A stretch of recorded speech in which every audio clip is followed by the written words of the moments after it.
What happens if you lose, Nick? Who the hell's Aquaman? I get Fruity Pebbles, Cocoa Pebbles, I get sausage biscuit. Maybe you guys will see a little footage of that later on because we got some good stuff. Philip the Deuces. There you go, baby.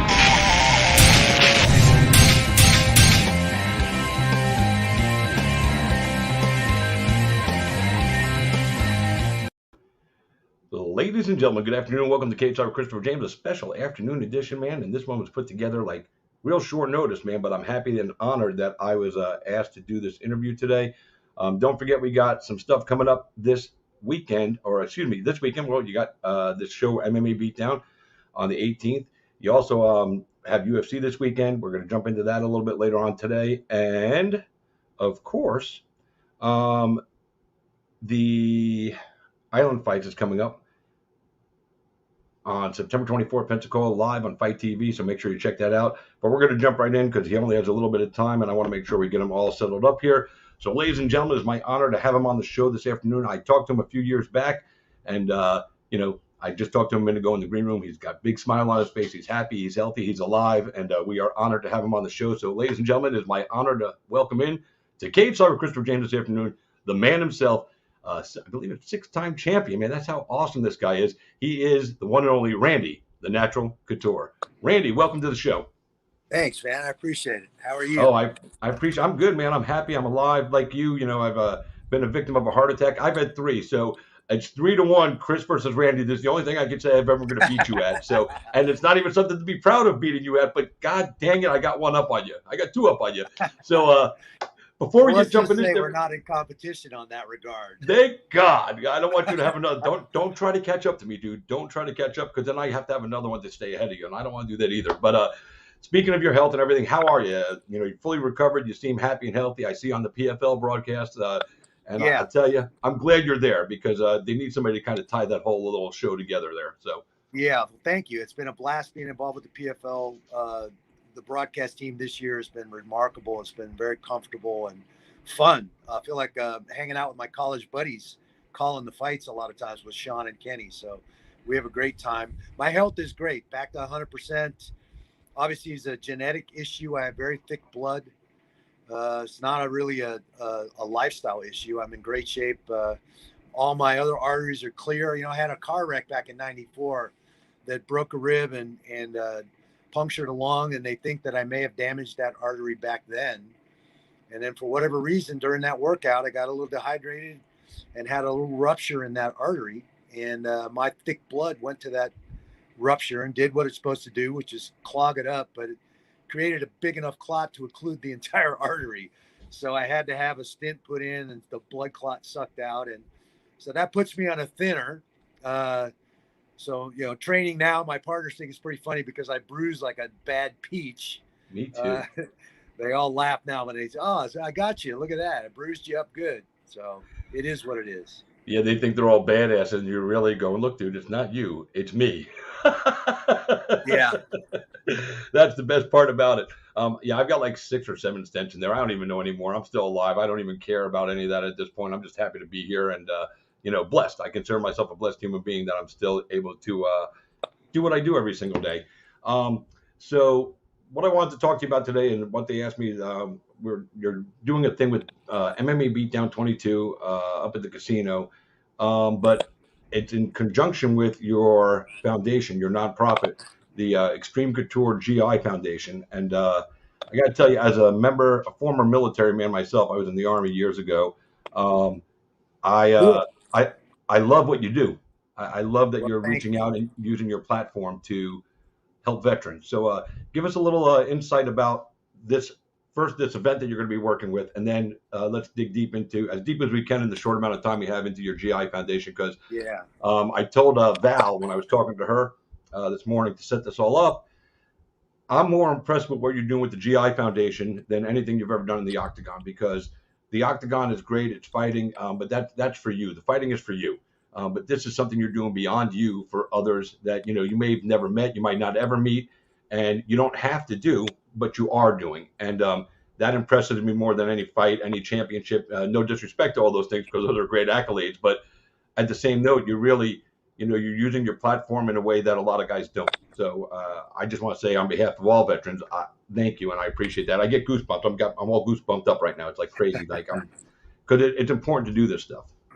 Well, thanks. I'm trying to do my part to help some of these guys since 9/11 that are putting their butts on the line and making pretty significant sacrifices for our country and our Western civilization.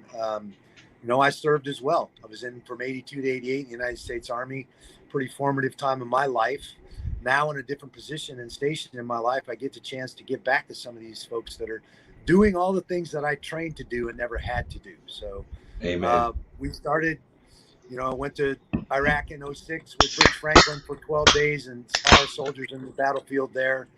In 07, I got to go to Walter Reed and Bethesda and did a barbecue at the Fisher House for all the soldiers that were fresh off the battlefield. Walked through the wards there with Don Fry and Ken Shamrock. Pretty stark experience, certainly for somebody who wore that uniform in the 80s. And it was there hearing the horror stories of the financial woes of some of these caregivers and some of these soldiers in that transition after being wounded that put me in a mindset to go get a 501c3 and start raising some awareness and some funds for these folks that have been wounded and are in the hospitals in transition. But we've been doing that now for 13 years, since 08. I just got back last week from Washington, D.C. in my annual visit to the hospital there. We get to sit down with 12 families, hand out 12 checks to take some of the financial pressure off of those folks while they're in that transition period, getting surgeries, learning to walk again, getting fitted for prosthetics and all those sorts of things. And it's literally me and my gym staff and some of my friends that want to be in this mission and want to help do this. So I have no overhead. 100% of what we raise goes where it's supposed to go. And I think that's probably a rarity in the 501c3 space these days. So I stand on that very proudly, and I'm certainly happy to contribute and give back to some of these guys that have made significant sacrifices for our way of life. Yeah, the fact that you're able to run a 501c and have no overhead is absolutely unheard of. I don't know anybody who does that, who doesn't have to take some of the money that comes in to cover their expenses. All the overhead that is involved. Whether it's food or beverages or flyers or leaflets or media or advertising, and the fact that you're doing this, operating with no money coming out of the money that's raised makes this even cooler. I mean, it just does. It's a hard thing to do, and you're doing it on a big level. So that's cool. So you're going to be at a show this weekend, the 18th, MMA Beatdown, MMA Beatdown 22. They were supposed to send me the fight card. I don't have it in front of me because it didn't come through the email. I'm going to try to get them to send it over and talk about it later on. But tell us how you got involved with this promotion and doing it at this show. Well, I got a text from one of my athletes here, Justin James, who's been fighting in the UFC. Justin? I love Justin. He asked me, he said, hey, these guys in North Dakota are putting on a fight show. They want to know if you'd be interested in coming up and being a guest, signing some autographs and being a guest and making a guest appearance at the fights. And I'm like, well, it looks like those dates are clear. I can fit it in. So we move forward, and here we are. We're headed to North Dakota on Friday. We'll be at Four Bears Casino just outside of Bismarck for the fights on Saturday. Looking forward to it. I haven't gotten to go to many of these local shows as of late, certainly with 2020 going on and a lot of the shows around the country closed down. It's going to be fun to go, to one of the regional shows and see. I think we have 4 or 5 Xtreme Couture guys on this card up there. So I'll get to cheer on some of the fellas and maybe some of the gals. I'm not even sure who's on the card, honestly, but looking forward to being back in North Dakota. Spent a lot of time in North Dakota, actually, with the junior national team from Oregon, recruiting for Oregon State. We had 4 kids come out of the Bismarck area and wrestle for me at Oregon State. Chad Renner, Ryan Kringley, Troy Sabat, and Monty Trusty all came out of the Bismarck area and wrestled for Oregon State when I was coaching there. So I have a fondness for North Dakota for sure. And certainly all the things they're doing politically these days tickles me a little bit as well. So no problems there. That's awesome, man. It's cool that some of your fighters are going to get to be there. And I think for them, they're probably going to get a little juiced up going, I get to fight in front of Randy tonight, because, I mean, I'm sure when you're in the gym, you're just one of the fellas, just one of the guys, everybody, there. But I'm sure there's some of them who, probably stand there and they go, holy shit, fucking Randy's over there watching me fucking roll with this guy. What the fuck? It makes them feel good. It inspires them. It's it's motivation to them. So the fact that you'll be sitting there ringside or cage side, I should say, watching them perform is probably going to, I have a feeling your team's going to go 5-0 that night because they're all going to be so motivated to impress Randy. I mean, I would if I was one of your kids in your gym and I was fighting you, and I'd be like, I can't lose in front of Randy. I could lose over here, but if Randy's watching, I can't fucking lose, man. It's too much pressure. I got to go out there and show out because I want him to see me do what I'm supposed to do. Where can we get more information from you on how to become part of this, even if we're not attending an event? How do we become part of the Xtreme Couture GI Foundation? Yeah, xcgif.org. That's Xtreme Couture GI Foundation.org. That has a schedule for all the events we do. We just did our 3rd annual Quad City, Illinois motorcycle poker run 2 weekends ago. I went from there to DC to visit those families and some of the soldiers in the hospital in Bethesda in DC after that. The Quad City run was great. This is our 3rd year doing it up there. We had almost 200 bikes show up for the run.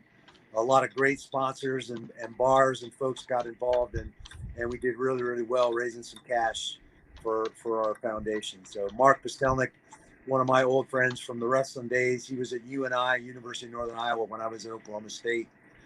He decided that he wanted to organize an event up there, and now 3 years running, we've been doing it there. So it's going great up there.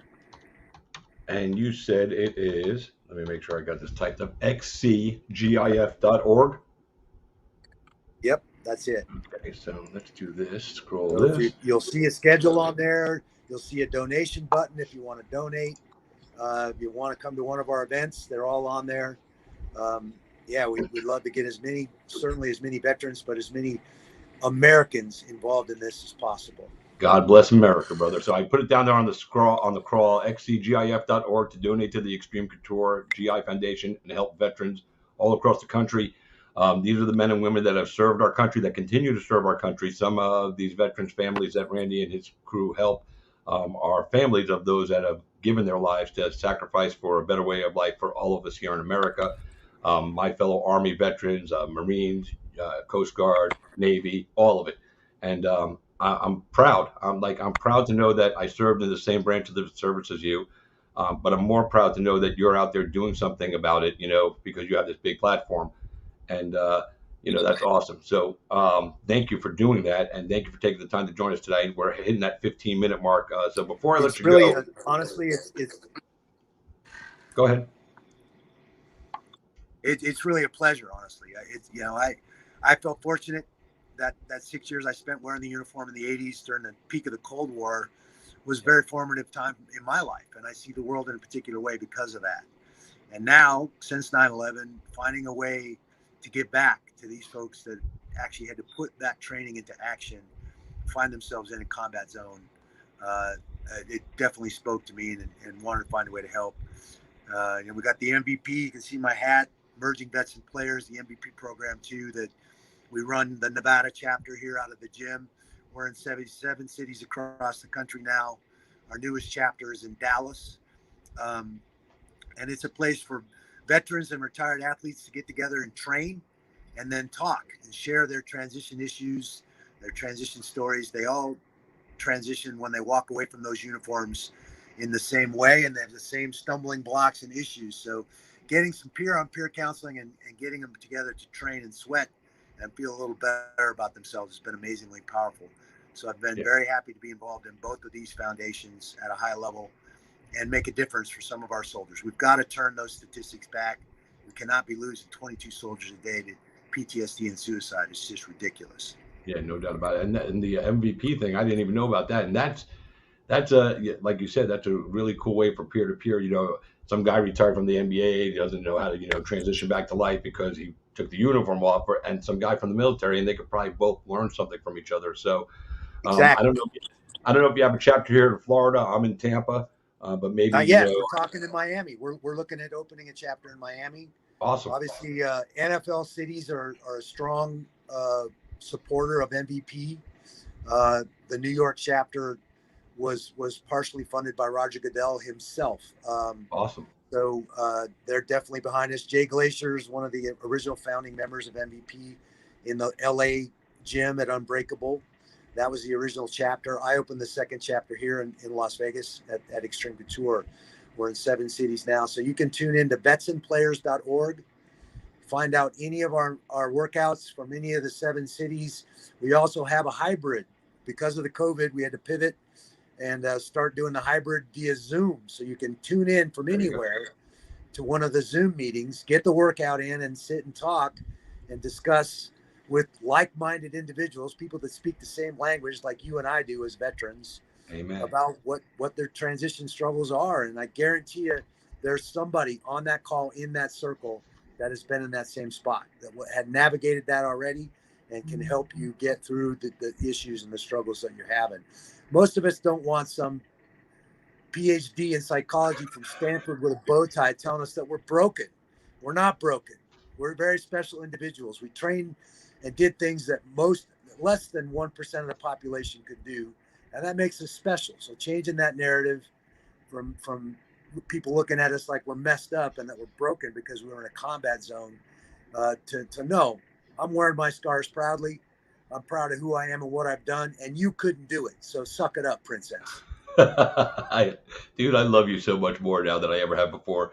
Because I just love how you look at life and the things that you're working with and you're dealing with and helping these people, whether it's a soldier who's come home or an athlete who's come home. I mean, I say that and people go, athlete coming home, yeah, because athletes are like on the road all the time. They don't live a normal life, and then when they come back to the real world, they might have money, they might have some nice cars, but they don't have a semblance of how to understand to fit back into a regular society. So the fact that you're providing this kind of an opportunity is absolutely incredible. You are truly a man. That's awesome. I just, forget your fighting career for a minute. Just this other stuff you're doing is beyond incredible. And like I said, guys, I still have goosebumps. They've been on me for 15 minutes since we've been talking. I do want to ask you one thing outside of the realm of what we've been discussing, and I'll let you get out of here. What's your thoughts on the state of MMA today, as where we stand today? Because you've been in this game a long time, and it's definitely changed. Money's gotten a little bit better. It hasn't got as much better as we wanted to, but just the overall, your 2 minutes on the sport of MMA overall, including UFC, PFL, Bellator. Where do you think we are today? Well, I think we've certainly solidified ourselves as the combative sport for this generation, and I don't think the sport is going anywhere. I think we're suffering from some growing pains. Globally, the sport has exploded. It's in many, many countries around the world now. Certainly, the U.S. is the strongest market, probably followed closely by Japan. I think right now it's become very corporate. I mean, you're seeing 2 or 3 shows almost every weekend. We're back in the kind of the golden era of MMA when I was fighting. There was maybe 8 shows a year. Now there's every single weekend. There's 1 or 2 shows, which is great. It's a great time to be a fighter because you have a lot of options and a lot of places to go and apply your wares. But the truth is, these contracts are pretty ridiculous. There's no transparency in our sport. The Muhammad Ali Act was implemented in 1996 to protect boxers from promoters like Bob Arum and Don King. It created transparency in that sport and gave the athletes a fair shake at negotiating for their fair share of a cut of the pie from each event. And we don't enjoy that in mixed martial arts. So you see these crossover boxing matches now. You see guys like Ben Askren, Tyron Woodley, now Anderson Silva, Vitor Belfort, Tito Ortiz crossing over and getting boxing money and making more money there from one boxing match than they made, some of them, in their entire careers as mixed martial artists. That's shining a light. And you have guys like Jake Paul that are poking promoters like Dana White about paying guys better and taking care of guys. And now, he's after Masvidal. Hey, tell your master Dana to let you go and come make some boxing money and fight me. Yeah. If it takes a knucklehead like Jake Paul to poke Dana White and shine a light on this issue, I'll get behind that. So be it, right? Battling with these guys since the day they bought the company over ancillary rights and these crappy contracts. I would love to see the Ali Act amended to include all combative sports athletes, not just boxers, and give us the same favorability in the marketplace and the same protections from promoters that boxers enjoy and the transparency that boxers enjoy in their sport that we do not enjoy in our sport. And that's why you're seeing the disparaging difference in pay between the top level athletes in MMA and some of these lower tier stars in boxing. That's where the problem lies. We need to reorganize our sport, create some transparency. A simple amending of the Ollie Act to include all combative sports athletes is a quick fix. The longer play is obviously this class action lawsuit that's been certified as a class now to call into question the business practices of the biggest promotion in the sport, which is the UFC. So one way or the other, I think we're headed towards reforming the sport and seeing a little bigger piece of the pie go to the fighters that put their blood, sweat, and tears into that cage every time they step up there. That's where I hope we head, and I think that's where we're headed. Yeah, and I agree. And, Dana White, wanted the UFC in particular, we'll talk about them because they're the biggest, gorilla in the room, wanted them to become a mainstream sport. And now they are. They're on ESPN, they're global, they're doing 40 shows a year. He wanted to have all the recognition of a pro sports league like, the MLB and NFL, but he doesn't want to pay these guys the way those guys, because they have, revenue sharing. So I agree with you. I think that day's coming. There's a guy out there named Paul Gift. He does a lot of analytic work, and he's always on top of this. And I follow what he does because he keeps up with the lawsuit, and he breaks it down where I can understand some of the legal language. So it looks like, now that they have certification of class of this lawsuit, I think things are going to have to start changing. Or fighters have other options now, and that's the best part. Yeah. It's like PFL. I can go to PFL. If I'm 8-0 and I get picked up by PFL, I fight for 6 months out of that year. I do 6 fights, I could be a millionaire, $1.3 million at the end of the season. You can't do that in the UFC, no matter how talented you are. Unless you're Conor McGregor, and he's a once in a lifetime. He's a generational guy. He's not the norm. He's the aberration, if you will. So I was hoping when he came through and all the money started flowing, and I think he did add a little money to the pot for people, but it's still not nowhere near where it needs to be for these athletes that are risking their lives every day. So I'm on board with you, man. I think it has to change. And, I like the way PFL does it. Look, you come in, you do this, you win $1 million. It's simple. 6 fights, get in, get out, do your thing. So it's actually 4 fights this season. That's right, because of they reduced the playoffs down from 8 to 4. This is the 3rd season with the PFL that I've been on the broadcast team, and I've been very, very pleasantly surprised to see the fighters embrace fighting 4 or 5 times in a 6-month period. Know when their next fight is, know what they're training and how to manage all of that adversity and getting that training and getting those fights in. And it's a meritocracy, which I love. No stunt, no publicity stunt or crap talking is going to get you the nod. You've got to get in that cage and score points and win. Your fate is in your own hands. And I love that as a fighter. And I love being part of the broadcast team and promoting a show like that. So it's been very fun to watch. I think we as fighters have to recognize we are the commodity. Without us, there is no show. The sooner they get together and form a fighters association, and there is an MMA FA, Mixed Martial Arts Fighters Association out there. I'm actually the spokesperson for them. That's what took me to Congress, speaking and lobbying for the Ollie Act and all of that in the last couple of years. And of course, they're lobbying hard against us, spending millions of dollars to keep that from being voted on, the amendment to the Ollie Act. So I think the sooner that we as fighters recognize that we are the commodity and come together and unify and demand minimum criteria for pay and treatment from these promoters, the better off we're going to be. Yep. And I think I'll end my commentary on this. I think Brock Lesnar said it best a few years back. Without us, the UFC is just 3 letters from the alphabet that got put together, something along that lines. And he's right. So I'm all advocating for the fighters. I'm a ring announcer. I see these guys and I watch them come up from the amateurs all the way to the pros, and I feel for them. So, and I feel for guys like you who, the era you were in, the money really wasn't there. So, you really were fighting for peanuts, and you and the guys that you came up to, you blazed the trail for these kids today that are doing this. So, they should all be grateful. And hopefully, as you continue to do this great work with your foundations and, being the face for the MMAFA. Thank you. The Fighters Association, Union, whatever you want to call it. It's awesome. So thank you, Randy, for taking the time today. And I appreciate what you're doing in all aspects of your life. I can't wait to see you in the next Expendables movie too, So that's awesome. I love watching you do that. I said it to Val today. I was like, I hate to be cliche, but Randy seems like a natural as an actor as well. So she laughed at me. But is there anything else you want to shout out? You want to drop the foundations and everything before I let you go? And one more time, just so everybody knows where. Yeah, when. it's XCGIF.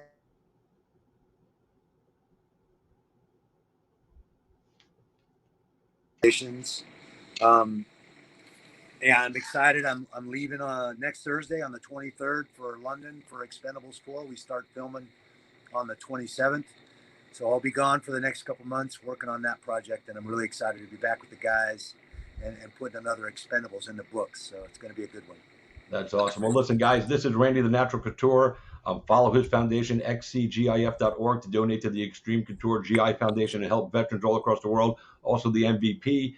I'll get some more information on that, and I'll blast up some stuff after, and I'll help promote that as well. But this is athletes and military veterans coming together after they've taken off the uniforms that they wore for their lives, and learning how to assimilate back into society by talking with each other, peer-to-peer counseling, rather than those PhDs with them stupid degrees that didn't experience what these guys or girls all went through. So the fact that this is all being provided through Randy and some of the people he worked with is absolutely awesome. And we're honored to have you here, and we're honored that you're doing this. And from one soldier to another, man, God bless you, and thank you for your service as well, sir. Thanks, Chris. Appreciate you having me on, bud. Have a great day, sir. You too. Bye-bye. All right, boys and girls, that was the natural Randy Couture, man. I got goosebumps. I don't know if you can see it on my arm, but my hair is standing up literally on my... Let me see if I can get that up there for you guys. Hold on. You can't really see it, but I am. So we're just finishing up for you guys. That's it. I am going to get on out of here. I got some stuff to do. I'll be in Denver this rest of the week, starting tomorrow. I have a little business to take care of and a little pleasure also, as I'm going to be watching a friend of mine get married. You guys know him, Jay Sherman, UFC veteran. He's getting married. Happy to be a part of that. And that's it. So until next time, boys and girls, I am Christopher James, and thank you so much for being part of my life today and allowing me to be a part of yours. It truly means the world to me. Until next time, I am Christopher James, and boys and girls, you have been Caveside, and we'll see you next time. Peace. Good night. Toodaloo.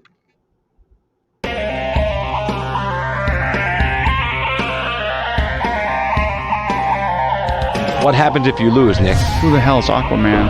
I get Fruity Pebbles, Cocoa Pebbles, I get sausage biscuit. Maybe you guys will see a little footage of that later on because we got some good stuff. Thor producers. There you go, baby.